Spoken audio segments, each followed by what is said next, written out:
away.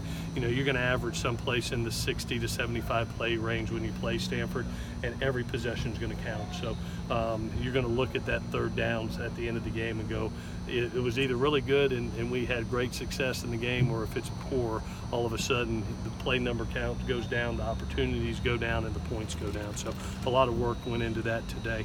As far as from a health standpoint, about the same as yesterday. So if you have any questions, feel free to ask. Is there any concern? Isaiah Polamau was just sick today. Greg had it yesterday. There's a little virus going around. He'll be back tomorrow. You saw Greg back, about 24-hour bug that's been going around. Peely, as you saw, he came out a little bit in the game on Saturday with just a wrist injury, and we've got him casted up to try to secure that a little bit. And you know, he did a couple things today, but we're trying to take a little bit of that pressure off. And should be ready for the game.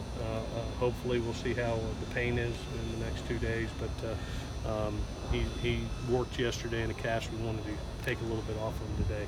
Hopefully, he's ready for Saturday. Toa looks great. I thought today he got good functional work again in the 2-minute drill. It was good to get that live action with a nose right on top of him and be able to get that work. Came out with no pain from yesterday's practice, so he's looking good to go right now. Do you have any update with Bubba Bolden at all? No, still status quo. Clay, with the new redshirt rule, are you allowed to travel more players this week? No, we're at 70 players per conference. I know some conferences are making that change. I don't think the Pac-12 has made that yet. I think the Big Ten went up to 74, I believe. You know, we're at 70 right now for conference games, and then non-conference you can take more, but in a conference game it's only 70. With the focus on the knee coverage rule, does that even make you think twice about practicing in shorts? I tell you, it's something that the kids are getting used to, and obviously every Tuesday is a full pad practice for us. We come off Wednesday just a little bit lighter in shorts, try to keep them from getting too heavy-legged, and I can't keep them off the ground anyways. They're dang EA. It was good to have EA back. He laid some thuds today. He quite doesn't know what thud is. Thud means still tackle, but it's good to get a little bit of leg weariness off of them. It's been a good camp and a good physical first game, and we got a physical game coming up, but they're getting used to the knee pads. Is there any possibility that Achille Ross could come back this season? He is right now. His status is still the same. He's not on our active roster. How important are defensive tackles in the game against Stanford? How much confidence do you have in that pretty young group? Say it one more time. How important are the defensive tackles in the game against Stanford? Huge. I mean, you're talking about when you look at their offensive line, they're an athletic line, but they're also 300, anywhere from 300 to 320. They're big men, and it's one of the reasons, as you saw us in recruiting the last 2 years, you think of a J2 Felly at 315, you think of a Brandon Peely at 330. The importance of developing some guys. You see Liam Jimmins now is a 300-pound man.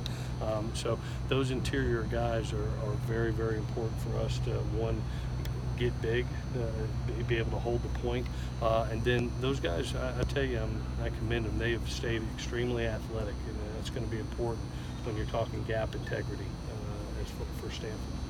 Coach, what improvements have you seen from KJ Costello from the 2 games last year to what you saw last week? I think the biggest thing that he's doing, he's really identifying where the one-on-one matchup is, and he's giving his kids chances to make plays. You don't see a lot of overthrown balls.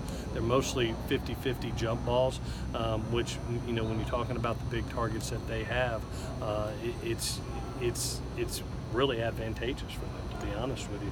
So one, him diagnosing the defense, you can see him a lot more comfortable, and just his deep ball accuracy has been really good. Clay, when you think about the Stanford rivalry, I think all rivalries kind of have their own flavor.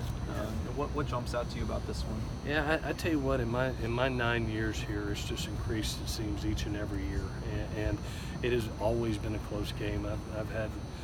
It's been some of my favorite memories and some of my favorite heartbreaks. I've been a part of a triple overtime loss. seen Andre Haderi kick a 53-yarder to win one. I've seen Andrew Luck drive down in a 2-minute and kick a winning field goal with no time on the clock at their place. It just always seems like an extremely physical contest, a physical battle.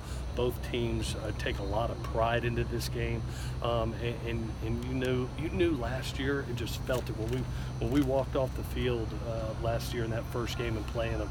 It just felt like, okay, we're going to see this team again. And we did. They're a very well-coached team, and obviously one of the best teams in the North year in and year out. And because it's so early in the year every year right now, it's kind of like a barometer game. Yeah, it really is. It really is. I think it's an important game for both teams because, one, it's a Pac-12 conference game, and so early. And if you remember last year, it took 8-1 in conference to win the South last year. So you can't look up and have many losses or to cut you. I know the year before we went 7-2 in conference, and it got us. We were left out by a game, and we had that.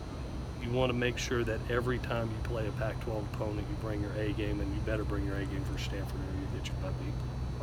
What do you think next year? The first Stanford game, probably the best game of the year. What went all together to make that happen? I think a lot of things, Dan. That I go back. I talked to the guys. Probably the most important thing that we relayed to the guys is we went back and looked at our first down efficiency. About being able to make it second and long, being able to not let them into a 3rd and 1 to 3 game, I thought was critical. We played clean football. You didn't see a lot of turnovers in those games. We finished drives, which is going to be critical in a game like this. And then offensively, you go back and look at that first game. Look at the amount of 3rd downs we made, and look at the amount of 3rd and 1 to 5s we had in that game. I wanted to go back and say like 7 of the first 8 3rd downs were in that 3rd and 1 to 5 range. So to me, it's about playing clean football and really how good are you on normal down and distances, because 3rd downs versus both teams are hard. These are two of the best 3rd down defenses there are out there. How do you think that happened so quickly in the year? That you guys were so ready to play. I thought like this year. Hopefully, it's the same way. I thought we had a good camp. I thought we had last year we had obviously a quarterback that was really settled into the position and played a really good game that game. We ran the ball extremely well. You look at both. Don't hold me to this, but I think we led in rushing in both games. I think that came out that way as far as game 1 and the Pac-12 championship game, if I recall. And usually the leader of the rushing game in this game usually wins the game.